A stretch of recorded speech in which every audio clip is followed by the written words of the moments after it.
Breaking news చూస్తున్నాము. భారత supreme court ప్రధాన న్యాయమూర్తి జస్టిస్ బిఆర్ గవాయ్పై సోమవారం కోర్టు హాలులోనే ఒక న్యాయవాది దాడికి ప్రయత్నించడం కలకలం రేపింది. కేసులు ప్రస్తావించే విచారణ జరుగుతున్నప్పుడు ఆ న్యాయవాది ఒక్కసారిగా న్యాయమూర్తి పోడియం వద్దకు వెళ్లి తన బూటు తీసి సీజేఐపై విసిరేందుకు ప్రయత్నించాడు. అప్రమత్తమైన భద్రతా సిబ్బంది అతన్ని నిలువరించి బయటకు పంపారు. ఈ సమయంలో ఆ న్యాయవాది సనాతన్ కా అప్మాన్ నహీ సహేంగే అంటూ నినాదాలు చేయడం సంచలనం సృష్టించింది. సీజేఐ మాత్రం అదేమీ పట్టించుకోకుండా విచారణను కొనసాగించారు. ఈ సందర్భంగా 5 నిమిషాలకు కోర్టు కార్యకలాపాలకు అంతరాయం ఏర్పడింది.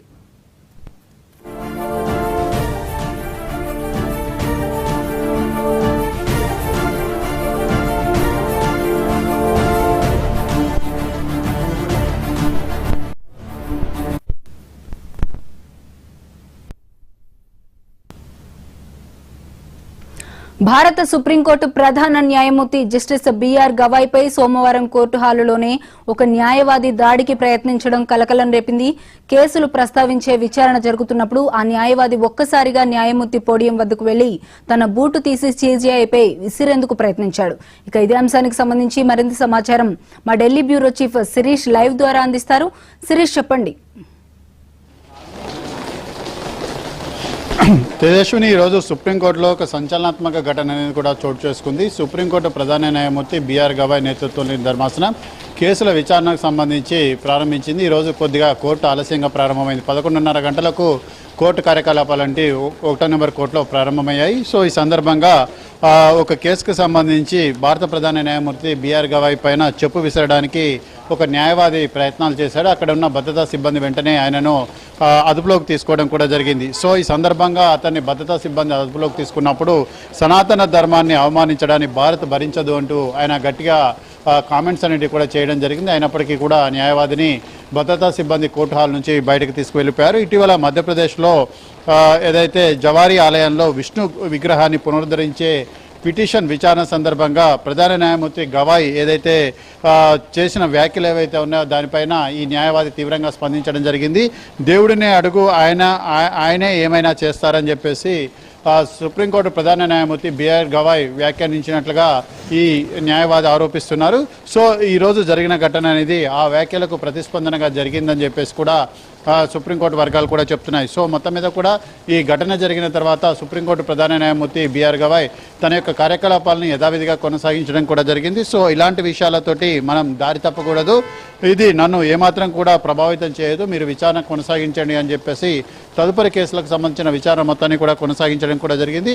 సో ఆ న్యాయవాది ఎవరైతే చెప్పు విసరడానికి ప్రయత్నించిన న్యాయవాది ఎవరైతే ఉన్నారో అతని భద్రతా సిబ్బంది అదుపులోకి తీసుకోవడం కూడా జరిగింది. కోర్టు హాల్ నుంచి బయటకు తీసుకువెళ్ళి ఢిల్లీ పోలీసులకు అప్పగించారు. ఢిల్లీ పోలీసులు ప్రస్తుతం అతన్ని విచారిస్తున్నారు. సో ఈ సందర్భంగా ఇతర న్యాయవాదులు కూడా మాట్లాడుతూ ఈ న్యాయవాది పాల్పడ్డాడని చెప్పేసి సహచర న్యాయవాదులు కూడా చెప్పడం కూడా జరిగింది. తీవ్రమైన చర్య, ఆయనపై కఠినమైన చర్యలు కూడా తీసుకోవాలని చెప్పేసి కూడా మిగిలిన న్యాయవాదులు ఎవరైతే ఉన్నారో వాళ్ళందరూ కూడా అభిప్రాయపడడం కూడా జరిగింది. సెప్టెంబర్ నెలలో అంటే గత నెలలో ఈ జవారీ ఆలయానికి సంబంధించి వివాదం అనేది కూడా కోర్టుకు వచ్చింది. అందులో విష్ణు సంబంధించిన విగ్రహాన్ని ప్రతిష్ఠింపజేసే పిటిషన్ పైన విచారణ అనేది కూడా జరిగింది. ఆ విచారణ జస్టిస్ బిఆర్ గవాయ్ చేపట్టారు. ఆ విచారణ సందర్భంగా గవాయ్ చేసిన వ్యాఖ్యలేంటి కూడా తీవ్ర వివాదానికి కూడా దారితీశాయి. అనంతరం ఆయన ఈ వ్యాఖ్యలను తప్పుగా అర్థం చేసుకున్నారు. నేను సదుద్దేశంతోనే ఆ వ్యాఖ్యలేంటి కూడా చేశానని చెప్పేసి వాటికి వివరణ ఇచ్చే ప్రయత్నం కూడా చేశారు. సో మొత్తం మీద కూడా కోర్టు హాల్లో అందులోనే ఒక న్యాయవాది ప్రధాన న్యాయమూర్తిపై బూటు విసరడానికి ప్రయత్నాలు చేయడం అనేది కూడా కొంత సంచలనాత్మకమైన ఘటనగా కూడా చోటు చేసుకుంది. భవిష్యత్తులో ఇట్లాంటి ఘటనలన్నింటి కూడా పునరావృతం కాకుండా తీసుకోవాల్సిన చర్యలపైన కూడా బార్ అసోసియేషన్ సభ్యులు చర్చ జరిపి ఒక నియమావళిని కూడా రూపొందించే అవకాశం కూడా ఉంది. సదరు న్యాయవాది ఎవరైతే ఉన్నారో అతన్ని పోలీసులు అదుపులోకి తీసుకొని విచారిస్తున్నారు. విచారించిన తర్వాత అతనిపై ఎటువంటి చర్య తీసుకుంటారనే దానిపైన కూడా నిర్ణయం కూడా తీసుకోబోతారు. అయితే శిరీష్, ఇంతకు ముందు ఎప్పుడైనా గతంలో ఇటువంటి సిచ్యువేషన్స్ జరిగిన పరిస్థితులు ఏమైనా ఉన్నాయా?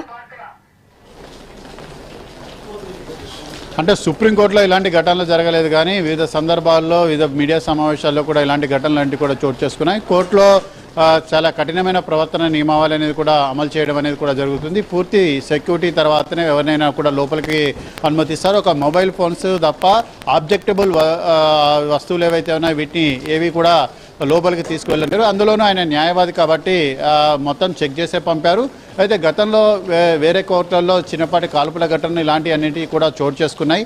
కానీ న్యాయమూర్తి పైన చెప్పు విసరడం అనేది కూడా బహుశా ఇదే మొదటి అయితే శిరీష్ అనేది అయితే సీరియస్ గా జరుగుతోంది.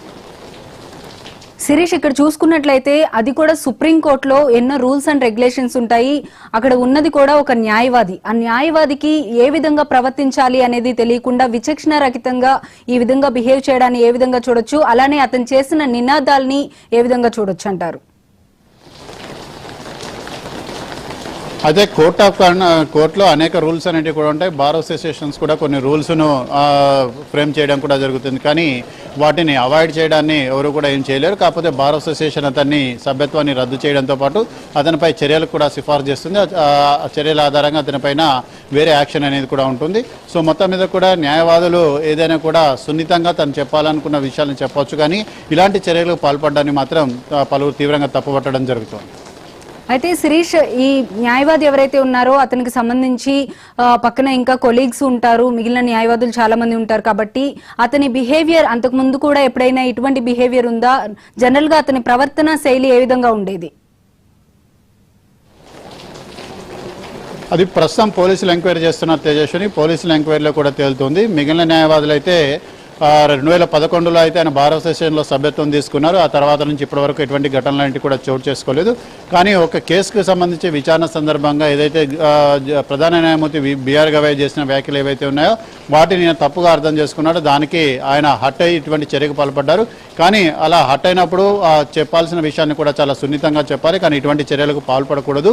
దీనివల్ల మిగిలిన లాయర్లపైన వాళ్ళ యొక్క కార్యకలాపాలపైన ప్రభావం పడే అవకాశం ఉందని చెప్పేసి కూడా ఇతర లాయర్లు అభిప్రాయపడుతున్నారు. అయితే ఒక సుప్రీంకోర్టు న్యాయమూర్తి పైన సాక్షాత్తు న్యాయవాదే ఇటువంటి చర్యలకి పాల్పడ్డాన్ని ఏ విధంగా పరిగణిస్తారు? ఎటువంటి స్థాయిలో ఇతనిపైన యాక్షన్ తీసుకునే అవకాశం ఉంటుందంటారు?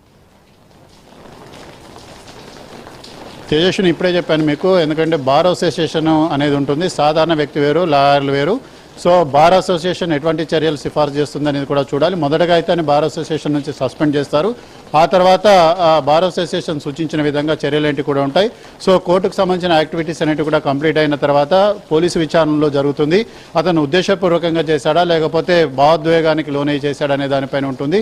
ప్రధాన న్యాయమూర్తి నేతృత్వంలోని ధర్మాసనంలో ఈ విషయం జరిగింది కాబట్టి ప్రధాన న్యాయమూర్తిని అడిగిన తర్వాత ఫర్దర్ యాక్షన్స్ అనేవి కూడా ఉంటాయి. సాధారణంగానైతే ప్రధాన న్యాయమూర్తి లాంటి వ్యక్తులపై దాడి చేయడానికి ఏవైతే సెక్షన్స్ ఏవైతే ఉంటాయో వాటన్నింటినీ కూడా పోలీసులు ఫ్రేమ్ చేస్తారు. ప్రస్తుతం అయితే అతను బార్ అసోసియేషన్ నుంచి సస్పెండ్ చేయడం కూడా జరుగుతుంది. తదుపరి పోలీసులు కేసు నమోదు చేసి అతన్ని కోర్టుకి అప్పచెప్తారు. కోర్టు ఆయన పైన పోలీసులు ఫ్రేమ్ చేసిన సెక్షన్స్ ఏవైతే ఉన్నాయో వాటి ఆధారంగా రిమాండ్ విధించడం కానీ ఫర్దర్గా అతన్ని కస్టడీలోకి తీసుకొని విచారించడం కానీ చేయమని చెప్పి సూచించే అవకాశం కూడా ఉంటుంది. Okay, right. Thank you Sirish.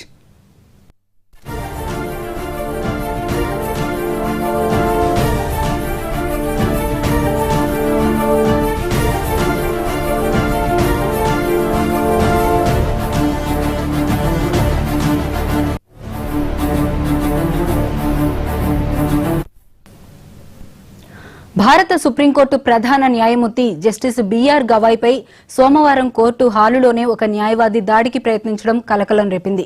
కేసులు ప్రస్తావించే విచారణ జరుగుతున్నప్పుడు ఆ న్యాయవాది ఒక్కసారిగా న్యాయమూర్తి పోడియం వద్దకు వెళ్లి తన బూటు తీసి సీజేఐపై విసిరేందుకు ప్రయత్నించాడు. అప్రమత్తమైన భద్రతా సిబ్బంది అతడిని నిలువరించి బయటకు పంపారు. ఈ సమయంలో ఆ న్యాయవాది సనాతన్ కా అప్మాన్ నహీ సహెంగే అంటూ నినాదాలు చేయడం సంచలనం సృష్టించింది. సీజీఐ మాత్రం అదేమీ పట్టించుకోకుండా విచారణను కొనసాగించారు. ఈ సందర్భంగా 5 నిమిషాలకు కోర్టు కార్యకలాపాలకు అంతరాయం ఏర్పడింది.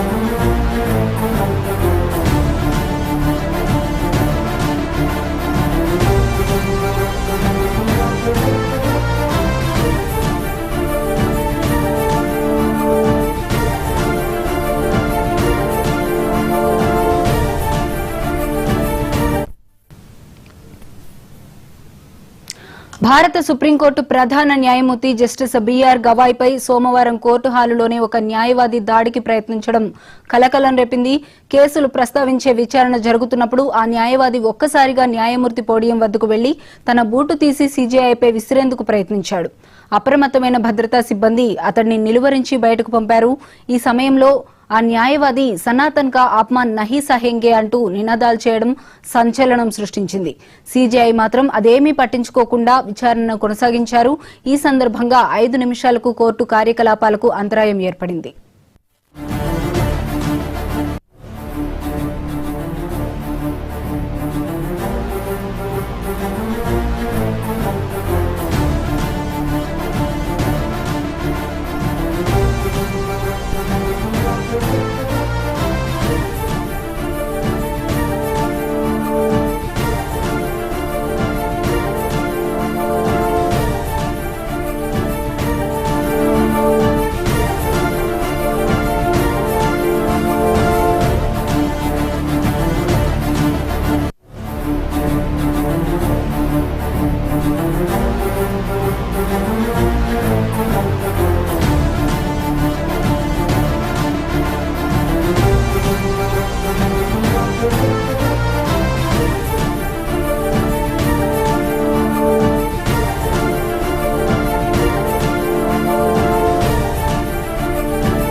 భారత సుప్రీంకోర్టు ప్రధాన న్యాయమూర్తి జస్టిస్ బిఆర్ గవాయ్పై సోమవారం కోర్టు హాలులోనే ఒక న్యాయవాది దాడికి ప్రయత్నించడం కలకలం రేపింది. కేసులు ప్రస్తావించే విచారణ జరుగుతున్నప్పుడు ఆ న్యాయవాది ఒక్కసారిగా న్యాయమూర్తి పోడియం వద్దకు వెళ్లి తన బూటు తీసి సీజేఐపై విసిరేందుకు ప్రయత్నించాడు. అప్రమత్తమైన భద్రతా సిబ్బంది అతన్ని నిలువరించి బయటకు పంపారు. ఇక ఇదే అంశంపై మనతో డిస్కస్ చేయడం కోసం మనతో పాటు ఫోన్ లైన్ లో సిద్ధంగా ఉన్నారు న్యాయమూర్తి ముప్పాల సుబ్బారావు గారు. సుబ్బారావు గారు, నమస్తే అండి.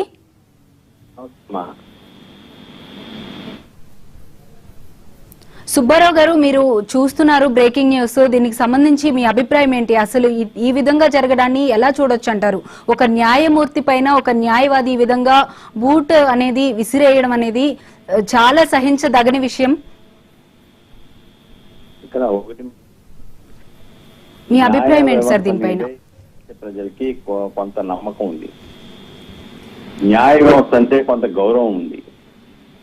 కానీ న్యాయమూర్తులు ఇచ్చేవండి తీర్పులను పరిగణలోకి తీసుకొని అనుకూలంగా రాకపోతే న్యాయ వ్యవస్థ మీద దాడి చేయటం, న్యాయమూర్తుల దాడి చేయటం, ఏదో ఒక మతానికి సంబంధించిన అంశంగా చిత్రీకరించడానికి ప్రయత్నం చేయటం దురదృష్టకరమైన అంశం. అందులోనూ ఒక న్యాయవాది కోర్టు ప్రాంగణంలోనే, కోర్టు రూమ్ దగ్గరే ఇటువంటి దాడి చేయడానికి ప్రయత్నం చేయడం అనేది చాలా దురదృష్టకరమైన సంఘటన. ఇంతేదంటే డెఫినెట్ గా ఆయన న్యాయవాది అయినా ఇంకోళ్ళైనా న్యాయ వ్యవస్థను అవమానపరచడం, న్యాయ వ్యవస్థ మీద దాడి చేసే ఎవరినైనా కానీ చట్ట ప్రకారంగా చర్యలు తీసుకోవాల్సిందే. డెఫినెట్ గా బార్ కౌన్సిల్ ఆఫ్ ఢిల్లీ కానీ, బార్ కౌన్సిల్ ఆఫ్ ఇండియా కానీ దీంట్లో ఇమీడియట్ గా చొరవ తీసుకొని సుమోటోగా ఆ న్యాయవాది ఎథిక్స్ వైలేషన్ చేశాడని, ప్రొఫెషనల్ ఎథిక్స్ ని ధిక్కరించారని చెప్పేసి కూడా చర్యలు తీసుకోవాలి. రెండో వైపున పోలీసు వ్యవస్థ కూడా న్యాయమూర్తి మీద, ప్రధాన న్యాయమూర్తి మీద, గవాయి గారి మీద దాడికి పూనుకోవడమే కాకుండా అసభ్యకరంగా వ్యవహరించినటువంటి, అది ఒక మతానికి ఉనిపిస్తూ అంశాలు ఏవైతే ఉన్నాయో దాన్ని తీవ్రంగా పరిగణించవలసిన అవసరం ఉంది. ఇక్కడ న్యాయమూర్తి మీద న్యాయవాది దాడికి ప్రయత్నించడం ఒక భాగం అయితే, బయటి నుంచి కూడా ఎంపీలు లాంటి వాళ్ళు ఏదో వక్ఫ్ బోర్డులో ఒక 2 అంశాల మీద నిలుపుదల తీశారని చెప్పేసి పక్షంతో ప్రభుత్వానికి అనుకూలంగా లేకుంటే ఆ మతాలకు అనుకూలంగా తీర్పులు ఇవ్వలేదని చెప్పేసి ఏదే దాని మీద దాడి చేయటం, వాళ్ళని అంతర్యుద్ధాలు తీసే విధంగా ప్రధాన న్యాయమూర్తి వ్యవహరిస్తున్నారని ప్రమాదకరమైన పదజాలాలు ఉపయోగించడం అనేది దురదృష్టకరం. అటువంటిని పార్టీలు కానీ పాలకులు కానీ వెంటనే స్పందించి ఖండించాలి, దాని మీద చర్యలు తీసుకోవాలి. ఎందుకంటే న్యాయ వ్యవస్థ స్వతంత్రంగా వ్యవహరించే ఒక వ్యవస్థ. ఎవరి విధులు వాళ్ళకు ఉంటాయి. గతంలో రాష్ట్రపతి మీద అలానే గవర్నర్ల మీద నిర్దేశించిన సమయంలో ఇవ్వాలి, ఇష్టానుసారంగా జీవోల మీద సంవత్సరాల తరబడి పెట్టుకోవడానికి వీలు లేదని చెప్పారు. ఇది రాజ్యాంగపరమైన హక్కు. రాజ్యాంగ పరిధిలో జరుగుతుందా లేదా అని చెప్పేసి నిర్ధారించి రాజ్యాంగ హక్కులను పరిరక్షించే బాధ్యత న్యాయ వ్యవస్థ మీద ఉంది. అటువంటి న్యాయ వ్యవస్థ మీదే దాడి చేస్తే ఇంకా సామాన్యుల పరిస్థితి ఏంటి? కాబట్టి డెఫినెట్ గా కేంద్ర ప్రభుత్వం కూడా ఈ సంఘటన తీవ్రంగా పరిగణించాలి. ఎవరైతే ఎంపీలుగా ఉన్న వాళ్ళు కూడా ప్రధాన న్యాయమూర్తి మీద దాడికి ప్రదర్శించినప్పుడు పార్టీ పరంగా చర్యలు తీసుకోవాలి, చట్టపరంగా చర్యలు తీసుకోవాలి. ఏదైనా అది రాజ్యాంగానికి విరుద్ధంగా జరిగే ఏ సంఘటనలు అయినా ఉన్నత న్యాయమూర్తిగా ఉన్నటువంటి సుప్రీంకోర్టు ప్రధాన న్యాయమూర్తి దాన్ని రాజ్యాంగాన్ని పరిరక్షించవలసిన బాధ్యత ఒక స్వతంత్ర న్యాయ వ్యవస్థకు ఉంది. కానీ ఎవరి ఇష్టానుసారంగా చెప్పాలంటే సాధ్యం కాదు. ఒక తీర్పు చెప్పేటప్పుడు ఒకరికి వ్యతిరేకంగా ఉండొచ్చు, ఇంకొకరికి అనుకూలంగా ఉండొచ్చు. కానీ దాన్ని పరిగణలో తీసుకొని కక్ష సాధింపుగా చర్యలు తీసుకోవాలని చెప్పేసి ఇష్టానుసారంగా మాట్లాడటం అనేది సరైన కాదు. ఏదేమైనప్పుడు కూడాను గవాయి గారు ఇంత జరుగుతున్నా ఏ విధమైన రియాక్షన్ లేకుండా మీరు ఆర్గ్యుమెంట్ చెప్పండి న్యాయస్థానంలో అని చెప్పేసి మిగిలిన న్యాయవాదులు వాళ్ళ వాదనలు వింటారంటే ఆయన ఓర్పుకి సహనానికి ఒక చక్కటి నిదర్శనం. ఏదేమైనప్పుడు కూడాను న్యాయ వ్యవస్థ మీద దాడి అనేది ఇది ప్రజాస్వామ్యం మీద దాడి, రాజ్యాంగం మీద దాడి. కాబట్టి అటువంటి దాడుల్ని న్యాయవాదులు దేశవ్యాప్తంగా న్యాయవాదులు ఖండిస్తా ఉన్నారు. అలానే bar okay thank you Subbarao గారు.